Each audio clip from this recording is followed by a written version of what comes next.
गुरु गोविंद दोवें खड़े काके लागू पाँव। बलिहारी गुरु आपने जिन गोविंद दियो मिलाए।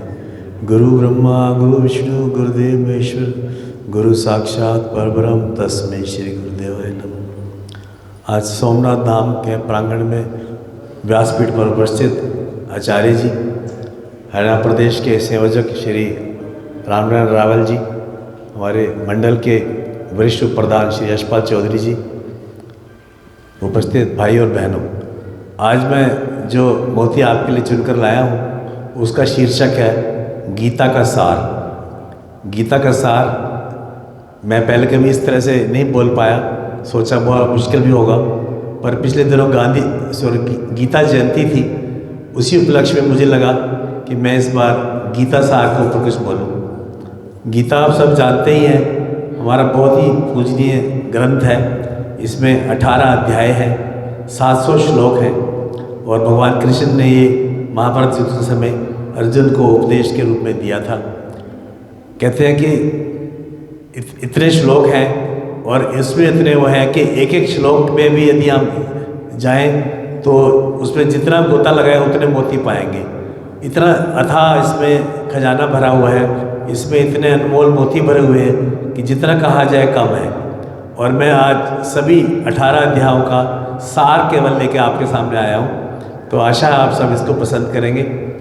जैसा आप सब जानते हैं, ये भगवान कृष्ण ने अर्जुन को जब वो निढाल होकर बैठ गया कि मैं युद्ध नहीं करूँगा, उदास होकर बैठ हो गया, तो विषाद से प्रसाद की ओर ले जाने के लिए भगवान ने उसको उपदेश दिए। तो जो पहला उपदेश भगवान ने किया वो ये कि तुम क्यों डरते हो, ये शरीर एक कपड़े की तरह है, असली तो आत्मा है। आत्मा ना मरती है ना जन्म लेती है, और जो मनुष्य रूपी शरीर है ये केवल एक कपड़े की तरह है, ये बार बार बदला जाता है। तो तुम जो सामने तुम्हारे बैठे हैं उनको मारने से डरो मत, क्योंकि तुम मारने वाले कौन होते हो। जो तुम मारोगे वो भी मेरी तरफ से ही मारोगे, उनको मैं ही मारूंगा। भगवान कृष्ण ने धीरे धीरे उसको अपना व्यापक रूप दिखाया। उन्होंने बताया कि कैसे सारी सृष्टि मैं ही हूँ, जो भी सृष्टि में है, जीव जंतु पहाड़ प्राणी मात्र सब में मैं हूँ और मैं ही सब में हूँ। सब मुझसे ही शुरू होते हैं और सब मेरे में ही ख़त्म हो जाते हैं। मैं ही आदि हूँ, मैं ही अंत हूँ। तो इसलिए डरने की कोई बात नहीं, केवल तुम अपना कर्म करो और कर्म फल की इच्छा किए बिना तुम कर्म करते जाओ। तुम ऐसा करोगे तो तुम मुझे ही पाओगे, इसलिए डरो मत। जो मेन संदेश जो भगवान कृष्ण ने दिया वो ये दिया कि आत्मा के बारे में, आत्मा ना मरती है न जन्म लेती है, ये तो बार बार इस धरती पर आती है। आगे भगवान कृष्ण ने कहा कि सारी सृष्टि मैंने ही बनाई है, मैं आत्माओं को मौका देता हूँ अपने कर्म फल भुगतने का, नए कर्म करने का, ताकि वो अच्छे कर्म करें और इस योनि से मुक्ति पा सकें। जब आत्माएं मोक्ष प्राप्त कर लेती हैं तो फिर जन्म मरण के चक्कर से छूट जाती हैं और सब मुझ में ही समा जाती हैं। आगे भगवान कृष्ण ने बताया कि जो मुझ में समा जाते हैं वो सब दुख सुख से पार हो जाते हैं। तो आगे उन्होंने कहा कि मेरे को पाने के 3 मार्ग हैं, आप सब जानते ही हैं। कर्म योग से, भक्ति योग से और ज्ञान योग से भगवान को पाया जा सकता है। कर्म योग जो हम अपने शरीर से करते हैं, हम शरीर से जो सेवा करते हैं उसके माध्यम से भी हम भगवान को पा सकते हैं, मोक्ष प्राप्त कर सकते हैं। जैसे भगवान वाल्मीकि ने रामायण लिखी और उन्होंने मोक्ष प्राप्त किया। जैसे शर्मन ने अपने माता पिता की सेवा की तो उनको मोक्ष मिल गया। इस तरह से हमने दीन दुखियों की सेवा करके, अपना स्वार्थ छोड़ के यदि हम सेवा करते हैं तो हम भी भगवान को पा सकते हैं। तो यह है एक पहला मार्ग शरीर के द्वारा भगवान को पाने का, जिसको हम कर्म योग भी कहते हैं। दूसरा है ज्ञान योग। भगवान कृष्ण ने कहा ज्ञान योग भी मेरे पास पहुंचने का एक रास्ता है।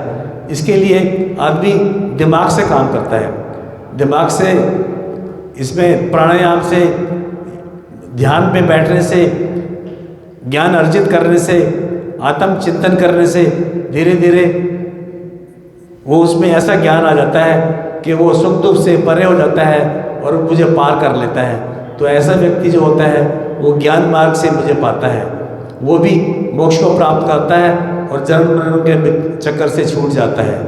तीसरा है भक्ति मार्ग। भक्ति मार्ग में भगवान कहते हैं तुम यदि कर्म योग भी नहीं कर सकते, ज्ञान योग भी नहीं कर सकते, तो अपने आप को मुझे समर्पण कर दो, जो है सब मेरे को समर्पण कर दो और मैं ही तुम्हारा ध्यान रखूँगा। तुम इतने भाववेल हो जाओ कि सब कुछ जो है मेरे भगवान है, जो कर रहा है मेरा भगवान कर रहा है, मैं करने वाला कुछ नहीं। और आप केवल हर सुख दुख से अलग होकर स्वार्थ सारी इच्छाएं छोड़कर यदि भगवान के पास आ जाओ तो भगवान भी तुम्हें अपने शरणागत में लेते हैं और इस द्वारा उसको तार देते हैं। इसको कहते हैं भक्ति मार्ग। जैसे आप जानते हैं मीरा भाई ने भक्ति में फेल होके अपने भगवान को पाया और मोक्ष प्राप्त किया। तो इस तरह से कर्म योग, भक्ति योग और ज्ञान योग हम सबके माध्यम से, किसी भी माध्यम से भगवान को पा सकते हैं। आगे भगवान ने कहा कि अपने मन को नियंत्रण में रखो। मन हमेशा यदि तुम्हारे नियंत्रण में रहेगा तो तुम्हें योग में या भगवान को पाने में तुम्हें बड़ी आसानी रहेगी। खुद पर विश्वास रखें। कभी भी ये मत सोचो कि मैं कर सकता हूँ, नहीं कर सकता। हमेशा खुद पे विश्वास करो, अपना कर्म करते रहो और भगवान तुम्हारा साथ जरूर देगा। और कभी भी कर्म फल की इच्छा ना करें। आगे भगवान कहते हैं कि सृष्टि में जितने भी आदमी हैं, चाहे वो राक्षस हैं, चाहे वो ऋषि मुनि हैं, चाहे वो देवता हैं, देवी देवता हैं, सब मेरे में ही हैं, सब मेरे ही बनाए हुए हैं। जो भी व्यक्ति किसी भी देवता को जिस जिस रूप में बसता है वो सब मेरे ही रूप हैं और मैं उसी रूप में उस भक्त का कल्याण करता हूँ। इसलिए भेद बुद्धि नहीं रखनी चाहिए। सब देवताओं को मेरा समझ के ही मेरी पूजा करनी चाहिए, चाहे साकार का हो चाहे निराकार का हो। वो जिस रूप में भी भज रहे हैं वो मुझे ही भज रहे हैं, मुझे ही प्राप्त हो रहे हैं। हाँ, किसी भी चीज़ की अति ना करें। आगे भगवान श्री कृष्ण कहते हैं संतुलन बनाए रखना बहुत ज़रूरी है और कभी भी स्वार्थी ना बने। जो भी काम करें सोचें समाज का भला किसमें है, अपने स्वार्थ का ना करें। आगे भगवान कृष्ण कहते हैं मैं हमेशा मनुष्य का साथ देता हूँ, मैं ही हूँ सारी सृष्टि को चला रहा हूँ। तो आप जो भी करें ईश्वर पर भरोसा करें और ईश्वर तुम्हारा साथ ज़रूर देगा। कभी भी संदेह ना करें। और आगे भगवान कहते हैं यदि कोई आदमी पूरी निष्ठा के साथ मेरी भक्ति करता है, ज्ञान में रखता है, कर्म योग करता है तो मुझे भी पा लेता है। पर कई बारी कुछ पापी लोग घमंड में आ जाते हैं और वह मुझसे अलग होकर अलग सोचते हैं, सृष्टि का नाश करते हैं, त्राही त्राही मचाते हैं। तो मुझे इस धरती पर अवतार लेकर उसका पापी का नाश करना पड़ता है और धर्म की स्थापना करनी पड़ती है। तो इस तरह से ये सभी मैंने सार आपको बताए। मैं एक बार पुनः से बताऊंगा।